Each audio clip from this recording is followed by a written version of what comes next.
Assalamualaikum warahmatullahi wabarakatuh. Perkenalkan, nama saya Triswati Hasari dengan NIM 2281060033. Di sini saya akan menjelaskan tentang materi tentang interaksi antar komponen ekosistem.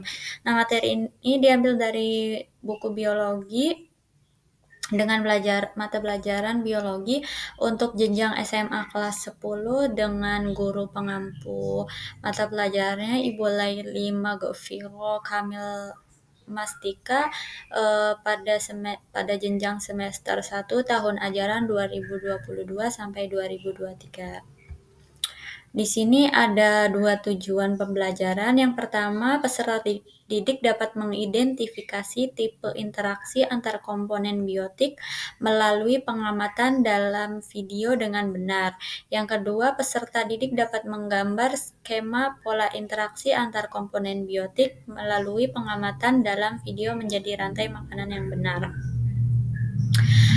Di sini ada interaksi antar makhluk hidup dibagi menjadi 5. Yang pertama adalah predasi. Predasi adalah interaksi antar makhluk hidup yang melibatkan predator dengan mangsanya. Contohnya itu ada di sini gambar nomor 1, ada ular dengan tikus.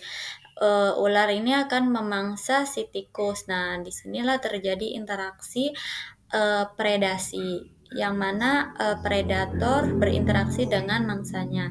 Selanjutnya ada interaksi kompetisi. Nah, di sini itu interaksi antara makhluk hidup pada satu tempat nih. Ada di gambar nomor 2, contohnya ada pohon dengan rumput. Nah, mereka hidup berdampingan dan berinteraksi untuk berkompetisi mendapatkan unsur hara yang ada di dalam tanah. Selanjutnya ada interaksi netral, interaksi antar makhluk hidup di tempat yang sama tetapi tidak saling merugikan atau menguntungkan. Di sini ada contohnya gambar nomor 3, ada ular dengan pohon, dengan ranting pohon. Nah, di sini si ular tidak akan merugikan pohon, sebaliknya pohon juga tidak dirugikan oleh ular karena ular hanya menumpang di pepohonan. Selanjutnya ada interaksi simbiosis. Di sini dibagi menjadi 3. Yang pertama ada simbiosis mutualisme. Di sini hubungan interaksi antar makhluk hidup yang saling menguntungkan. Nah, contohnya di sini ada nomor 4, ada kerbau dengan burung jalak. Nah, burung jalak itu akan mengambil kutu yang ada di badan kerbau, itu akan memberikan keuntungan pada kerbau karena burung jalak mengambil kutu yang ada di badan kerbau. Selanjutnya itu si kerbau memberi burung jalak makan dengan kutu yang ada di badannya. Selanjutnya ada simbiosis parasitisme. Nah, simbiosis parasitisme itu hubungan antara makhluk hidup yang merugikan satu individu. Contohnya ini di sini ada benalu dengan inangnya. Di sini ada pohon. Nah, si benalu ini merugikan si pohon karena mengambil nutrisi yang ada di pohon yang seharusnya untuk pertumbuhan si pohon ini dia ambil untuk mempertahankan hidupnya, untuk mempertahankan kelangsungan hidupnya. Selanjutnya ada simbiosis komensalisme. Simbiosis komensalisme itu tidak salah satunya atau keduanya tidak merasa dirugikan atau diuntungkan. Jadi netral aja, sama kayak hubungan netral ini. Contohnya ikan hiu dan ikan remora, mereka hidup berdampingan tanpa ada yang menyakiti. Selanjutnya ada interaksi antibiosis, yaitu interaksi yang terjadi pada salah satu individunya mengeluarkan racun untuk membunuh individu lain.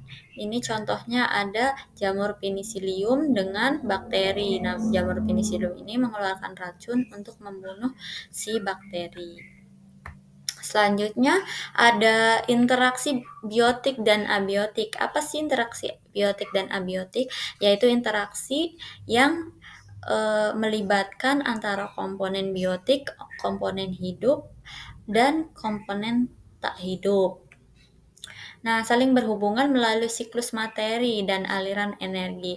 Nah, siklus materi yaitu perputaran materi yang terjadi di antara komponen ekosistem. Materi yang dimaksud adalah senyawa kimia penyusun tubuh makhluk hidup seperti air, karbon, oksigen, nitrogen, dan sulfur. Nah, di sini contoh senyawa kimia yang ada pada matahari akan diserap oleh tumbuhan untuk melakukan fotosintesis. Kemudian tumbuhan ini mengeluarkan O2 dari proses fotosintesis itu. Fotosintesis itu kemudian nanti O2 ini akan diserap oleh hewan atau manusia untuk bernafas. Kemudian hewan atau manusia juga akan mengeluarkan CO2 setelah proses pernafasan, dan tidak hanya itu, fosil hewan, fosil tumbuhan akan menghasilkan CO2. Nah, dari asap pabrik juga bisa menghasilkan CO2. Senyawa kimia tersebut berpindah dari komponen biotik ke abiotik dan kembali lagi ke komponen biotik. Nah, dari komponen biotik tumbuhan ini diubah ke abiotik menjadi O2. Kemudian dari O2 ini akan diserap oleh komponen biotik.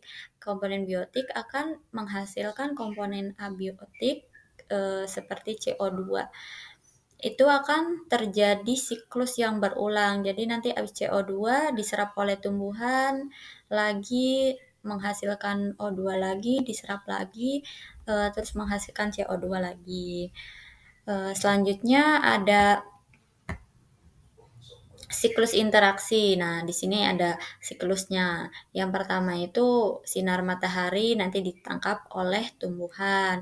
Nah, setiap perpindahan energi dari dari satu komponen ke komponen lainnya akan sebagian dibuang menjadi energi panas. Nah, jadi muatan dari energi yang ada di sinar matahari ke muatan yang berada pada tumbuhan itu berbeda.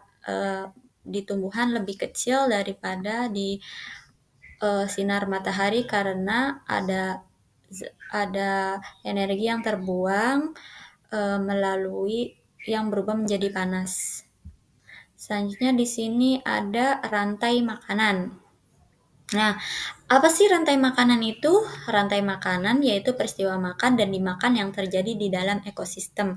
Nah, di sini ada contoh gambar rantai makanan. Nih, di sini ada tumbuhan yang bertindak sebagai produsen. Produsen itu apa?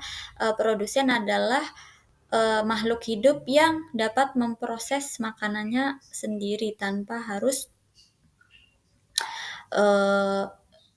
mendapatkan dari makhluk hidup lain. Jadi mereka mengelola faktor abiotik kayak sinar matahari, air, dan faktor fotosintesis yang lain.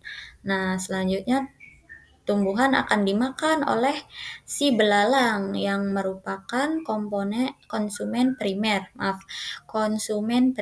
Nah, berarti si belalang ini akan dimakan oleh katak yang bertindak sebagai konsumen sekunder. Selanjutnya si katak ini akan dimakan oleh ular sebagai konsumen tersier. Selanjutnya si ular ini akan dimakan oleh elang. Elang ini sebagai konsumen final, yaitu konsumen akhir yang tidak dimakan, dia tertinggi dalam sistem rantai makanan. Nah, jika dia mati, nanti fosil-fosil atau bangkainya akan diuraikan oleh dekomposer, yaitu jenis jamur atau fungi atau bakteri yang ada di dalam tanah. Selanjutnya di sini ada gambar piramida makanan. Piramida makanan yaitu diagram yang menampilkan susunan tingkat tropik satu dengan tingkat tropik berikutnya berdasarkan jumlah atau massa atau jumlah energi pada setiap tropiknya. Tadi kan udah disinggung bahwa setiap komponen rantai makanan atau tingkatan itu akan mengalami pengurangan energi. Jadi di sini produsen lebih besar daripada konsumen tingkat satu energi yang jumlah energinya. Jadi nanti konsumen tingkat satu lebih besar energinya daripada konsumen tingkat 2. Konsumen tingkat 2 mempunyai energi yang lebih besar dari konsumen tingkat 3. Nah, apa sih tingkat tropik itu? Tingkat tropik adalah posisi organisme dalam rantai makanan dan jaring makanan. Nah, misalkan ini tropik 1. Produsen seperti tumbuhan yang selanjutnya ada tingkat tropik kedua adalah konsumen tingkat 1. Di sini ada biasanya hewan-hewan pemakan tumbuhan yang akan nanti makan dari produsen. Nah, tingkat tropik nomor 3 itu yang memakan tingkat tropik nomor 2. Selanjutnya tingkat 3 itu tingkat 2 memakan tingkat 1 dan tingkat 3 memakan tingkat 2. Selanjutnya di sini ada video materi tentang interaksi antar manusia.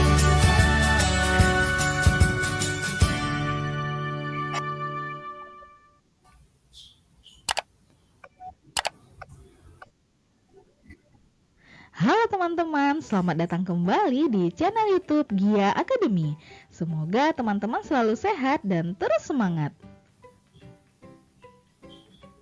Teman-teman mungkin pernah menonton video yang memperlihatkan seekor rusa sedang asik memakan rerumputan.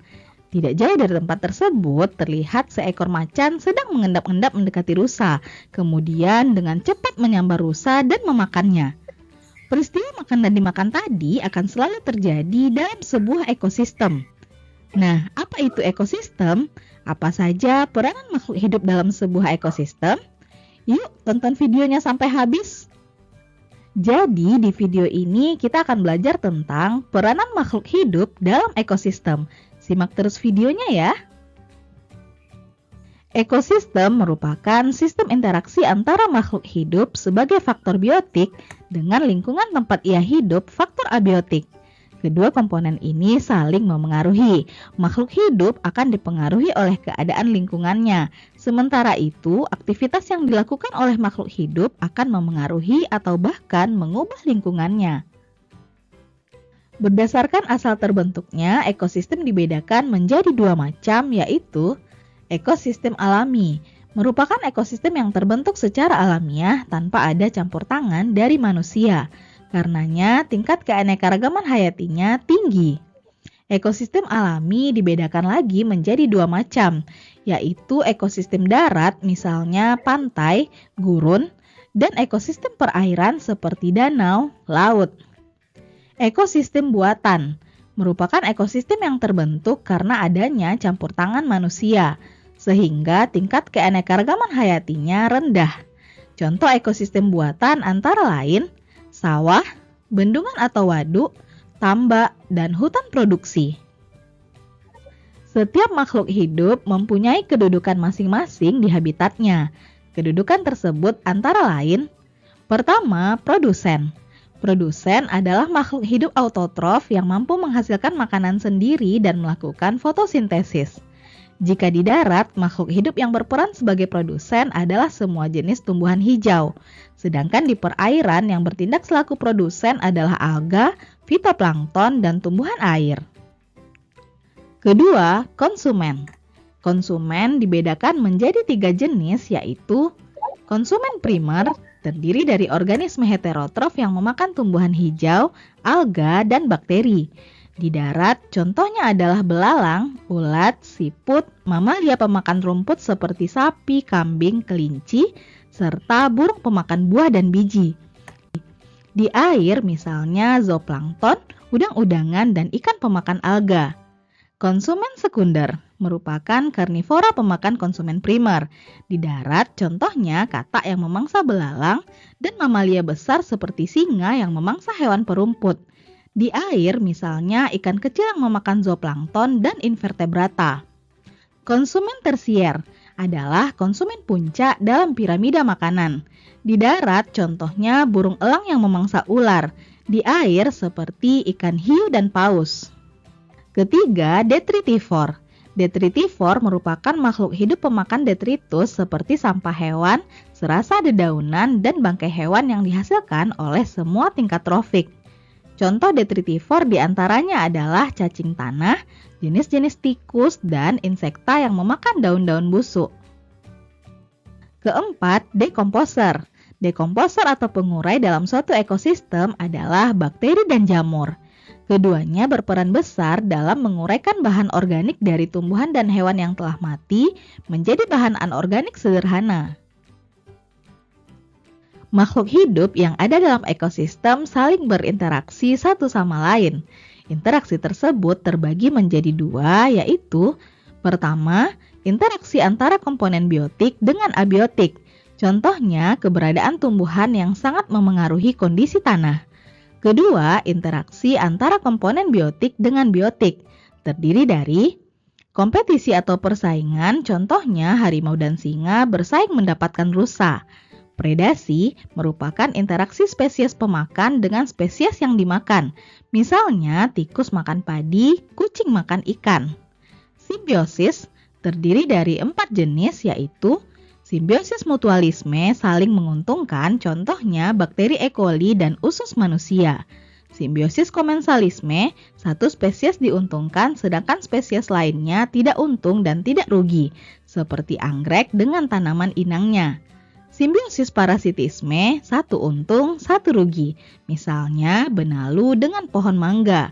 Simbiosis amensalisme, satu dirugikan sedangkan yang lain tidak untung dan tidak rugi, contohnya rumput teki dan tanaman pertanian. Netral, yaitu hubungan tidak saling mengganggu, contohnya interaksi pohon dengan ular. Antibiosis, interaksi dua jenis makhluk hidup di mana salah satu makhluk hidup akan mengeluarkan racun untuk membunuh makhluk hidup lainnya. Seperti interaksi antara jamur penicillium dengan bakteri. Jamur mengeluarkan antibiotik yang dapat membunuh bakteri. Dalam ekosistem, terdapat aliran energi sebagai rangkaian urutan pemindahan energi dari satu tingkatan trofik ke tingkatan trofik berikutnya. Tingkatan trofik merupakan kedudukan individu dalam suatu rantai makanan. Jika diurutkan, maka tumbuhan hijau sebagai produsen menduduki tingkat trofik pertama. Herbivora menduduki tingkat trofik kedua, karnivora kecil pemakan herbivora menduduki tingkat trofik ketiga, dan seterusnya. Aliran energi berlangsung dalam suatu ekosistem melalui peristiwa makan dan dimakan di dalam rantai makanan dan jaring-jaring makanan. Pertama, rantai makanan. Rantai makanan merupakan proses makan dan dimakan antara makhluk hidup berdasarkan urutan tertentu yang di dalamnya terdapat peranan produsen, konsumen, dan detritivor untuk kelangsungan hidup. Rantai makanan dibedakan menjadi dua jenis, yaitu rantai makanan perumput, yaitu rantai makanan yang diawali dari tumbuhan pada tingkat pertama.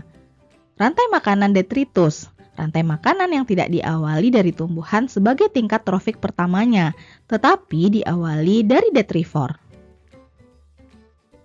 Kedua, jaring-jaring makanan. Jaring-jaring makanan merupakan beberapa rantai makanan yang rumit dan saling berhubungan satu dengan yang lainnya. Satu jenis makhluk hidup di dalam jaring-jaring makanan dapat dimakan atau memakan beberapa makhluk hidup lainnya.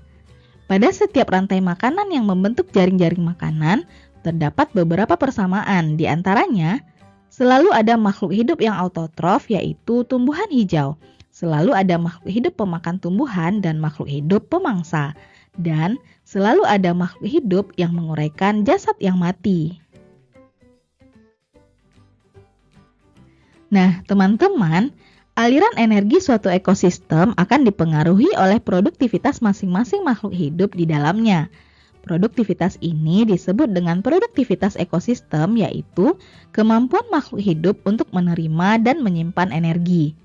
Produktivitas ekosistem dibedakan menjadi dua, yaitu produktivitas primer dan sekunder. Produktivitas primer adalah kemampuan makhluk hidup autotrof yang berperan sebagai produsen untuk mengubah energi cahaya matahari menjadi energi kimia dalam bentuk senyawa organik. Setiap ekosistem menghasilkan produktivitas primer yang berbeda-beda. Produktivitas primer terbesar dihasilkan dari ekosistem hutan hujan tropis dan hutan bakau. Produktivitas primer dibedakan lagi menjadi dua, yaitu produktivitas primer kotor dan produktivitas primer bersih. Produktivitas primer kotor adalah total produktivitas primer, yaitu hasil fotosintesis. Produktivitas primer bersih adalah produktivitas primer kotor dikurangi energi yang digunakan produsen untuk respirasi. Hasil fotosintesis dikurang respirasi.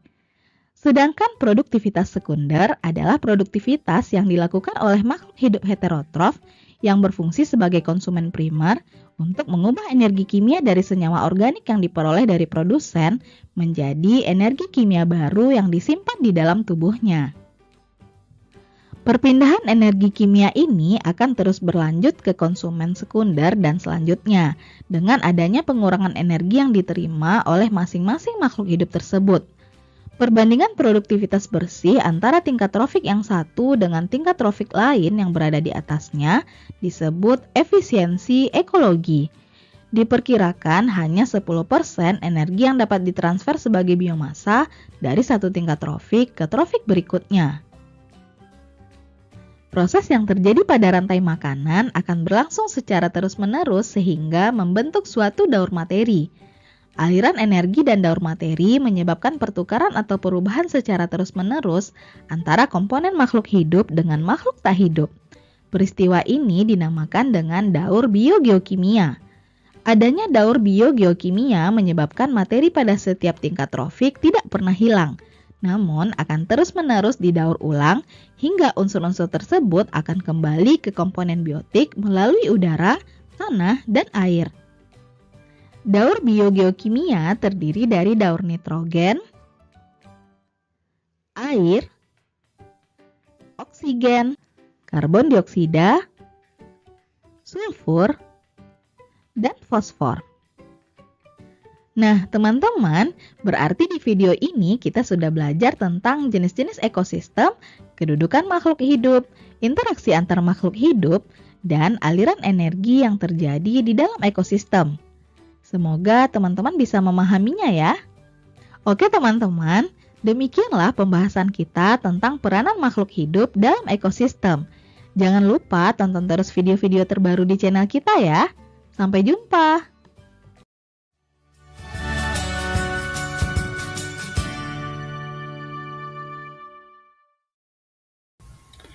Setelah melihat video tersebut, mangga buat teman-teman bisa membuat kesimpulan dari video tersebut. Nah, di sini ada referensi dari Darmawan DKK 2021 Ilmu Pengetahuan Alam untuk SMA kelas 10 Jakarta, Pusat Kurikulum dan Perbukuan Badan Penelitian dan Pengembangan dan Perbukuan Kementerian Pendidikan Kebudayaan Riset dan Teknologi. Mungkin cukup sekian materi yang bisa saya sampaikan.